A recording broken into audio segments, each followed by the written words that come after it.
కాకుండా పాలిటిక్స్ లోకి వచ్చినాం. ఇది ఒక పెద్ద ప్రపంచం, కానీ ప్రపంచంలా కాకుండా నా ఫ్యామిలీగా చూస్తా.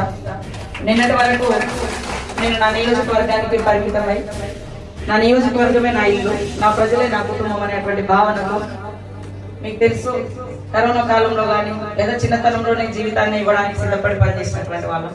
అప్పుడు ఏ రూపంలో ఎక్కడో చనిపోయి ఉంటే ఎవరికి తెలిసేదాన్ని కాదు, కానీ ఇది నా సెకండ్ లైఫ్, బోనస్ లైఫ్ అనుకుంటే. ఇప్పుడు అంటే నాకు ఈ సర్వీస్ చేసేటువంటి గొప్ప అవకాశం మీరందరూ కూడా కల్పిస్తా ఉన్నారు. కాబట్టి మొన్నటి వరకు పరిమితమైంది నా కాన్స్టిట్యున్సీ వరకు, నా కుటుంబంగా. ఇప్పుడు మీరందరూ అదేవిధంగా ఈ రాష్ట్ర ప్రజలందరికీ కూడా మేము సేవకులుగానే పనిచేయడానికి ముందుకు రావడం జరిగింది.